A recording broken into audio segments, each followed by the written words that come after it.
네, 이슈 분석으로 이어가겠습니다. 리더스 인덱스의 박주근 대표와 함께 경제계의 다양한 이슈들을 한번 분석을 해보겠습니다. 어서 오십시오. 네, 안녕하세요. 춥죠? 춥습니다. 자, 최근에 이제 이 초대형 M&A 건 HMM 매각이 관심들이 있는데 본입찰이 어제 진행됐어요. 근데 네. 먼저 그 전에 어떻게 진행돼 왔는지 경과 좀 설명해 주시죠. HMM 매각은 뭐 작년부터 사실은 굉장히 큰 이슈였고 워낙 건물이지 않습니까? 네. 지금 5조, 7조 정도 예상하고 있는데 우선 지난 7월 달에 이제 산업은행에서 매각 공고를 했습니다. 채권단에서. 그리고 8월 달에 예비 입찰을 마감했는데 이때 예비 입찰에 마감했을 때는 5개가 예. 입찰을 했어요. 그때 하림, 동원, 그다음에 LX 인터내셔널 그리고 SM 그룹 그리고 독일계 해운회사 이렇게 5개 입찰했는데 9월 4일 그 다음 달인 9월 달에 그 적격 인수보로 하림하고 동원하고 LX 3개로 이제 압축을 예. 했습니다. 그리고 나서 이제 11월 8일 지난 이번 달 초부터 그러니까 실사를 이제 마감을 했는데 그리고 오늘이죠. 이제 어제 최종 입찰 후보를 2개 숏리스트를 하림하고 동원으로 일단 발표를 했습니다.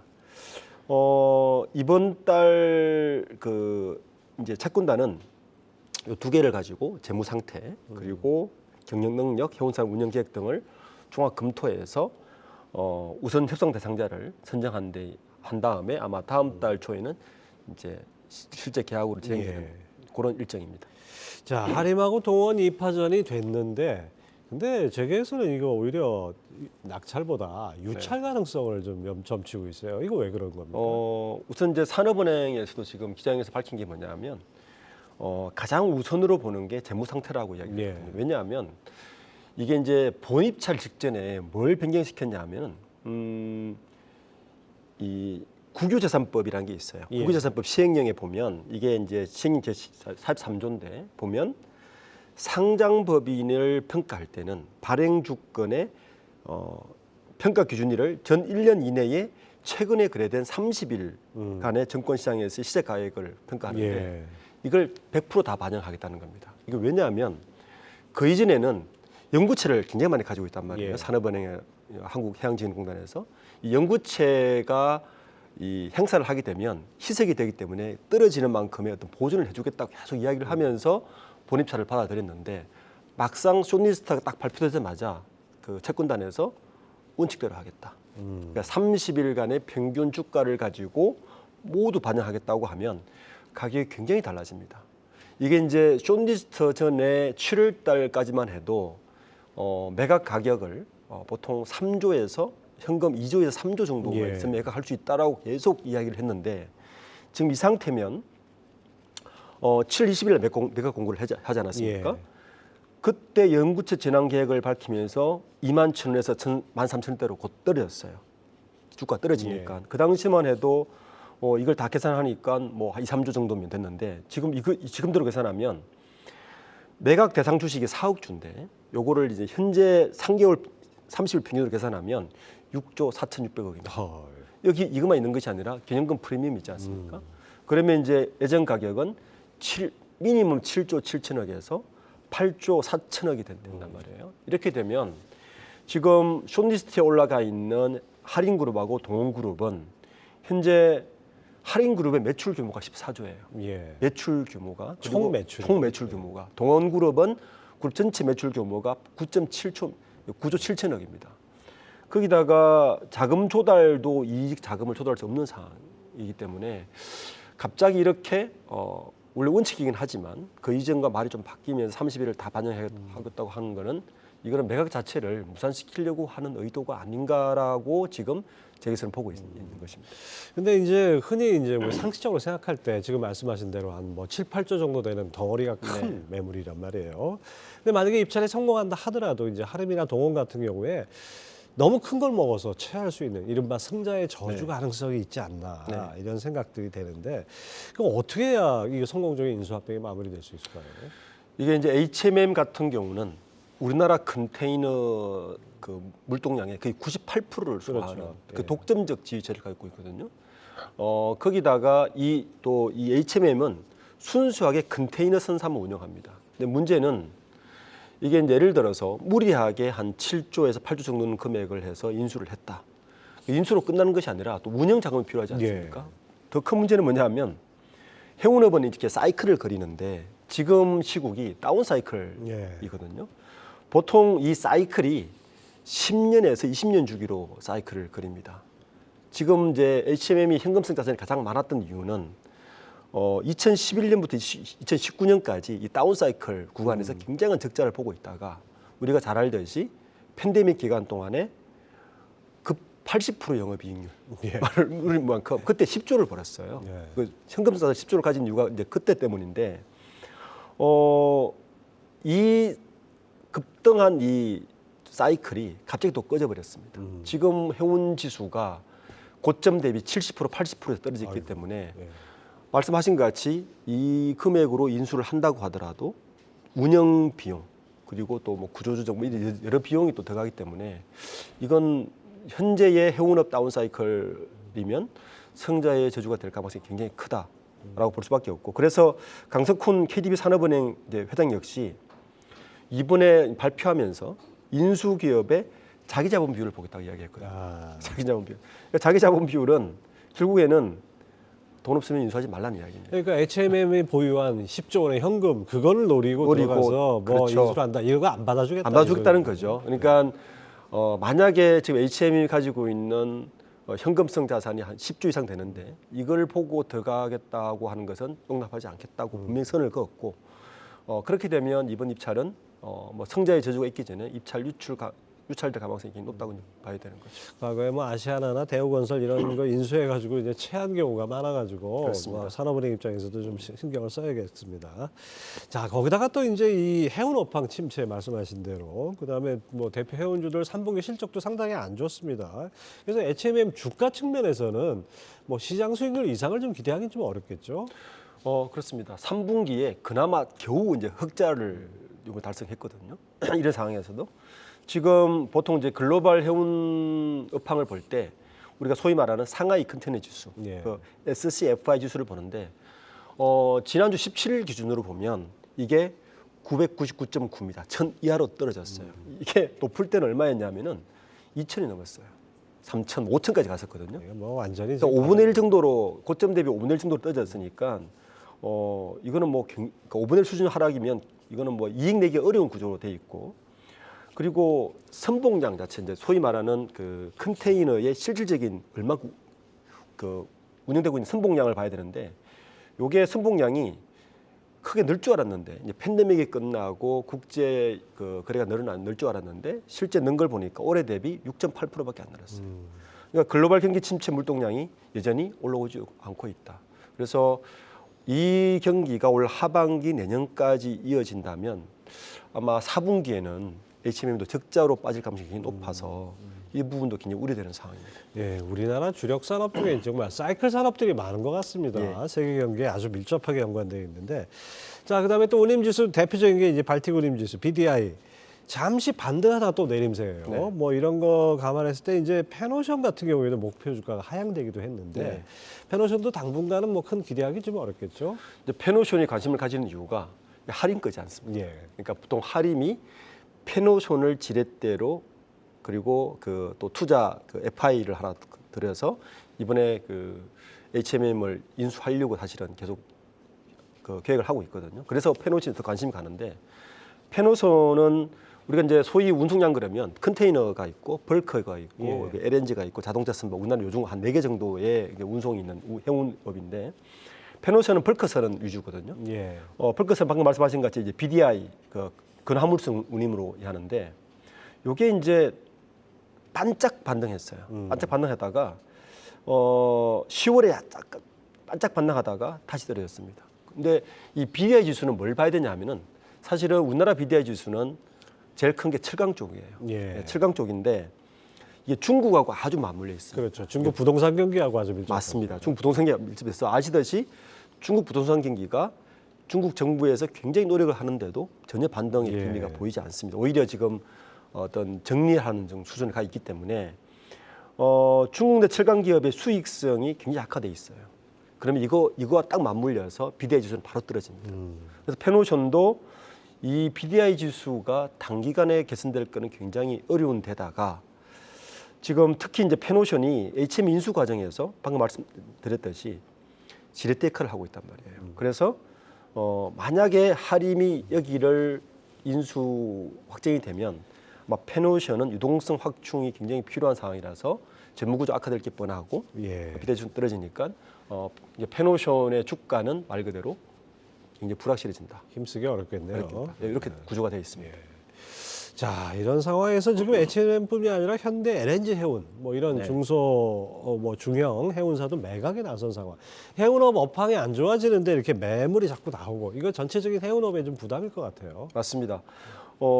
이게 대형 해운사인 HM뿐만 아니라 사실 올 초에 해운 그 중형 해운사 매물로 나온 게 방금 말씀하신 현대 LNG 해운 나와 있죠. 요게 언제 나와 있냐면은 요게 대주주가 IMM입니다. 예. 요게 현대 LNG 해운은 원래 HMM 자회사였어요. 그러니까 HMM이 LNG선만 떼내서 분사시킨 기업이거든요. 그 요거를 지금 인수금액이 5천억인데 2014년에 HMM이 5천억에 인수를 해서 지금 시장에 내놓은 상태입니다. 엑시트를 해야 되니까. 그리고 H라인 해운이라고 해서 이건 한행컴퍼니가 100% 지분을 가지고 있어요. 여기도 다 2014년에 인수했어요. 그러니까 제가 말씀드렸듯이 해운업의 다운 사이클이 2011년부터 19년까지 이루어지는데 그 다운 사이클이 거의 정점에 있던 2014년에 다 매물로 나온 거죠. 그때 이 PF가 다 싸게 인수를 한 거죠. SK 해운은 이것도 한행컴퍼니가 71.4% 가지고 있는데 1조 5천억에 17년에 인수했습니다. 거의 저점에 인수를 한 거죠.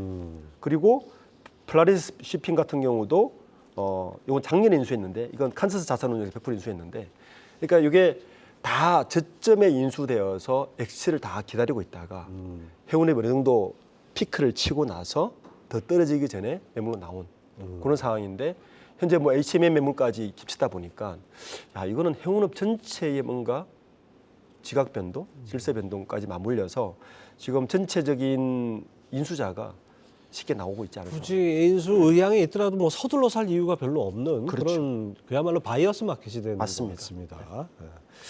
자, 또 이제 이 해운은 그런데 내년 산업정방과 관련해서 조선업종 업황 회복을 점치는 그 보고서들이 많이 나오고 있습니다.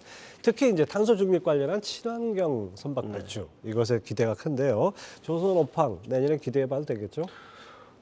조선업황은 좀 이렇게 읽으셔야 돼요. 그러니까 그 하나그룹이 대우조선을 인수해서 하나오션이 출마하지 않습니까? 이러면서 사실 조선업계 3사가 굉장히 많이 변했어요. 어떻게 바뀌었느냐? 보통 조선업은 수주를 하고 그 수주로 테크를 채우고 그리고 실제 매출은 한 2, 3년 후에 발생하는 이런 구조를 가지고 있는데 그동안 그 조선업이 약간 불황을 겪으면서 이 조선 3사들이 데크 채우기에 바빴어요. 예. 네, 그러다 보니까 저가 수주가 대부분이었습니다. 그러니까 직탄을 다 맞은 거죠. 그러니까 이익이 나지 않고 거기다 쿠팡 가격이 오른 상태고 이런 상황이었는데 하나그룹이 대우조선을 인수하면서 어떻게 시장이 바뀌었냐면 이거 저가 수주하지 않겠다. 이렇게 시장이 좀 바뀌었어요. 그럼 요 저가 수주를 하지 않은 이 지수가 언제 매출로 발생하느냐? 이게 내년 내후년부터 발생합니다. 그래서 올해의 키워드가 뭐냐면 조선업은 선별 수주입니다. 선별 수주였어요. 돈 되는 거 많아하겠다 이거죠. 그렇죠. 예. 요게 어느 정도 성공을 한 것 같습니다. 그래서 내년의 업황이나 내후년의 실적이 괜찮게 오지 않겠느냐라고 지금 업계는 예상하거든요. 올해 걸 좀 리뷰를 해보면 이제 9월 말 기준이긴 한데 글로벌하게 보면 전체 발주량은 대부분 늘었어요. 특히 탱커선이 2배 늘었고 208%, 그다음에 LPG선이 137% 늘었고 벌크선이 2%밖에 안 늘었는데 근데 문제는 우리나라의 주력이 컨테이너선하고 LNG선인데 그렇죠. 이건 오히려 줄였어요. 아하. 컨테이너선이 16% 줄었고 LNG선이 70% 줄었습니다. 그래서 요게 이제 선별 수주를 했던 영향이거든요. 내년도 이제 조선업 업황을 보면 사실은 이제 사장님 말씀하신 것 같이 아주 좋지는 않습니다. 지금 클락슨 리서치 자료를 보니까 내년도의 전체 수주량은 4,340만 그러니까 GCT라고 하는 기준을 하는데 요게 올해가 4,300이었으니까 조금 하락해요. 하락하는 기준이라서 전체 업황은 아주 계속 증가하는 추세는 아닌데 우리나라가 이 경우에는 선별 수주 영향이 이제 반영할 것이기 때문에 수익성이 굉장히 회복될 것이다. 이것 때문에 업황이 좋지 않겠느냐 이렇게 이제 보고 있습니다. 질적으로 성장한다 이렇게 네. 봐야 되겠군요. 거기에다가 이제 한 가지 더 변수가 있긴 해요. 그게 뭐냐면 국제 회사 기구에서 이 환경 규제하고 탄소 배출을 걸고 넘어졌거든요. 자, 이렇게 되면 수주량은 큰 폭으로 증가하지 않는데 선별 수주를 하고 기술력을 가진 우리나라 기업 뭐가 이점이 있냐면 중국 기업들을 밀 수가 있습니다. 친환경 선박에서는 뭐 맞습니다. 격차가 있죠. 격차가 확실히. 많죠. 기술차가 있기 때문에 이제 고 선별 수주에 대한 수익성 개선 플러스 이 국제 환경 규제로 인한 부가 이득. 요게 이제 내년에 우리나라 내년 후내년 내업황들을 좋게 보지 않겠느냐 이런 이제 이야기가 많습니다. 여기서 약간 그 의문이 드는 게 조선업의 이제 신규 발주가 늘어난다. 네. 이러면 상대적으로 해운업에 영향이 있지 않을까 싶어요. 예를 들어서 컨테이너선 발주가 많아져가지고 네. 새로 취향하는 게 많아지면은 공급이 늘어나서 운임 하락 이걸 가져오지 않을까. 이러면 결과적으로 해운사들이 어려워지고 또 다른 신규 발주가 좀 줄어드는 이런 악순환이 빠지지는 않을까요? 이 해운 운임의 기준은 사실은 이 컨테이너에서 얼마큼 들어가느냐 이런 기준보다는 국제 무역량하고 예. 관계가 있겠죠. 그리고 물론 조선업하고 철강업하고 해운업은 아주 밀접한 관련이 있습니다. 예. 그런데 시차가 굉장히 많죠. 이제 우리가 보통 컨테이너선이나 뭐 벌크선에 발주를 하면 최고 3년 이상 걸리니까 거기에 대한 시차가 있고 현재 그 운임은 대부분 국제 교역량하고 밀접한 관련이 예. 있습니다. 지금 그 현재 운임 지수가 아까 말씀드렸듯이 1000 이하로 떨어졌거든요. 그 5분의 1로 떨어졌는데 지금 그 상하이 그 SCFI 상하이 컨테이너 운임 지수가 코로나19 때 방금 말씀드렸듯이 5000 예. 지금 999까지 떨어졌으니까 요게 거기다가 물동량이 늘어나지가 않아요. 예상보다 아까 6% 정도 늘어났다 그랬지 않습니까? 사실은 해운업이 가장 성수기가 요 3분기거든요. 예. 뭐 아시다시피 3분기에는 4분기 소비 시즌이니까. 그 소비 시즌이니까요. 근데 이 3분기에도 그게 늘어나지가 않았습니다. 특히 이제 그 지금 미주 해안 노선을 보면 운이 오히려 떨어졌습니다. 예. 3분기에. 그렇다는 말은 향후 물동량도 그렇게 많지 않다는 걸 하기 때문에 지금 유엔개발회의에서의 자료를 보면 내년의 교역량도 1.3%밖에 늘지 않는다는 이야기가 나와서 현재의 상하이 운임 지수의 1000선 요선은 내년까지 지금 계속하지 않을까라는 게 대체적인 시각인 것 같습니다. 하여튼 해운업은 크게 기대하기가 좀 어려운 당분간 그런 상황인 것 같습니다. 자, 이제 카카오 얘기를 좀 해볼까요? 요즘 그 외국인과 연기금이 집중 매수해서 5만 원대를 회복했어요. 3만 원대가 엊그제 같은데. 그래서 뭐 심지어 기사 제목에 김범수 의장이 수염 깎고 시총 5조 늘었다 이런 그렇습니다. 아주 뭐 기사 제목도 있던데 외국인과 연기금이 갑자기 이렇게 카카오에 관심 갖는 이유가 뭔가요? 저가 매수죠. 한마디로 말하면. 예. 그러니까 떨어질 만큼 떨어졌다. 그러니까 카카오 주식을 16만 원까지 가던 카카오 주식이 3만 원까지 떨어졌다.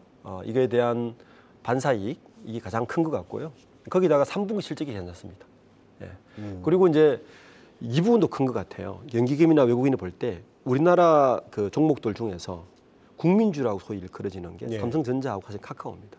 카카오의 주주가 200만이 넘기 때문에 그게 다 탄탄한 지지세도 연기금이 그 펀더멘탈이 크게 무너지지 않으면 좀 저가일 때 사는 게 당연하다는 반응이 있어서 분명히 오른 것 같고 생각보다 3분기 실적이 나쁘지 않은 게 오히려 좀 컸던 것 같아요. 그러니까 지금 외국인과 기관이 보기에는 카카오가 4분기는 1분기에는 실적이 나쁘지 않을 거라고 보는 게 대체적인 시각인 것 같습니다. 특히 물론 이제 SM엔트의 시세 조정으로 인해서 사법 리스크는 굉장히 크지만 우리가 알듯이 사법 리스크는 반짝하고 끝나는 게 아니지 않습니까? 보통 결말이 나올 때까지는 한 3년 정도 걸리기 때문에 그거에 대한 리스크도 어느 정도 해지하지 않았나? 예. 물론 아직까지 김범수 의장이 구속 여부는 결론나지 않았습니다. 그리고 이번 주에도 22일에도 남부지검에서 한번 그 압수수색을 했거든요. 예. 그런 상황인데도 주가는 변동되지 않는 걸 보면 그러니까 이 두 가지 리스크, 사법 리스크에 대해서는 어느 정도 선반영되어서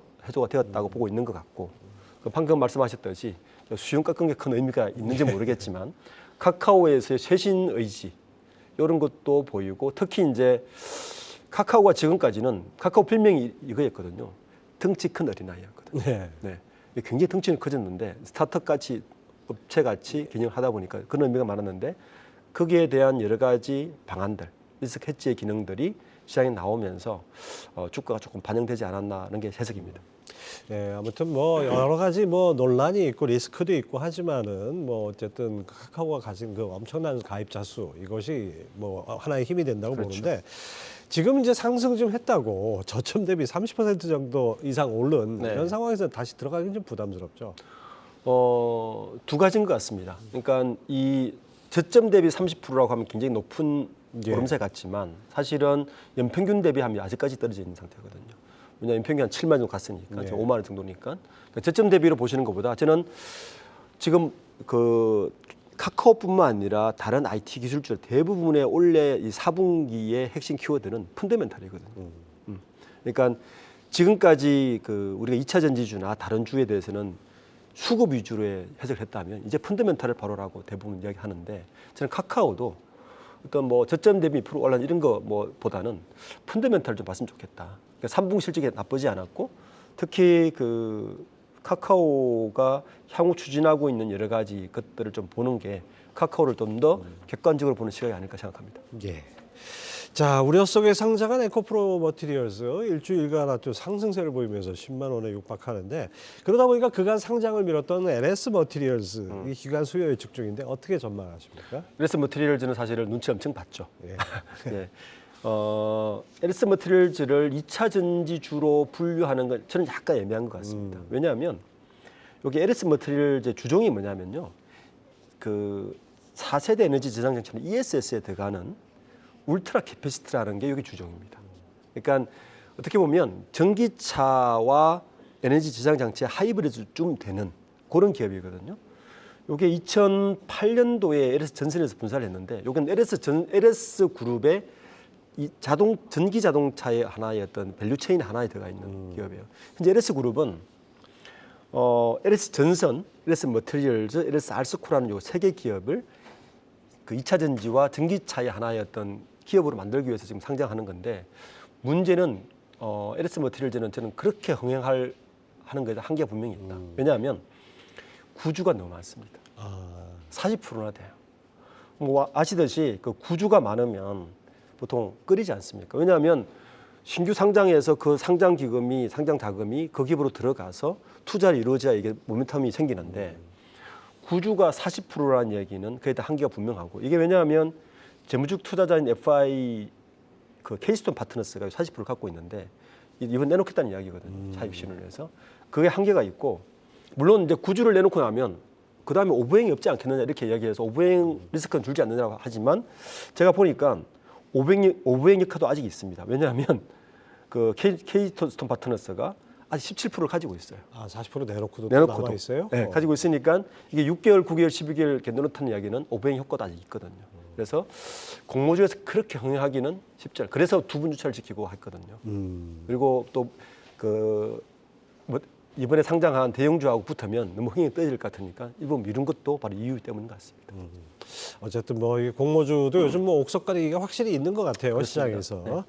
자, 에코프로 머티리얼스 뭐 처음에는 상당히 걱정을 했는데 예상 외 선전을 하고 있고 또 LS 머티리얼스 공모하고 어쨌든 간에 2차 전지 관련주들의 이게 관심은 끄는 이벤트들이 좀 있습니다. 앞으로 2차 전지주 섹터 어떻게 보십니까? 옥석 가리기에 들어갔다 이렇게 보고 있습니다. 지금 전기차의 전체 시장이 그 전체 자동차 시장에서 한 15% 18% 사이를 지금 만들고 있거든요. 뭐 아시겠지만 요 마켓시어 구간이 딱 캐즘 구간입니다. 네, 딱 밸리에 빠지는 구간이라서 밸리에 빠지면 딱 두 가지거든요. 일단 일반 소비자들의 그 메이저 바잉 파워가 생기기 위해서는 가격이 떨어져야 되는데 그렇죠. 가격이 떨어지려면 지금 자동차 가격이 3만 불대로 유지를 해야 되는데 그러려면 필수가 배터리 가격이 떨어져야 된다. 그래서 LFP로 급선회 하고 있는 거죠. 그리고 보조금도 사라지는 상황이면 결국에는 코스트다. 코스트는 결국엔 배터리고 배터리에서는 우리가 지금까지 이야기했던 우리가 강점 이야기했던 뭐 4원계, 3원계는 굉장히 한시로 떨어질 것이다. 그래서 이미 LG에너솔루션도 지행과의 합작 공장을 처리하지 않았습니까? 그러니까 시장은 그렇게 가고 있다. 근데 중요한 것은 시장은 간다. 근데 어디로 가느냐? 코스트가 낮아지는 코스트 경쟁력이 있는 쪽으로 옥석가리기가 시작되었다. 지금부터의 2차 전지 종목은 코스트의 경쟁이 있는 곳으로 무조건 봐야 된다. 그게 지금 2차 전지가 지금부터 내년 1분기, 2분기까지의 접근의 가장 중요한 포인트인 것 같습니다.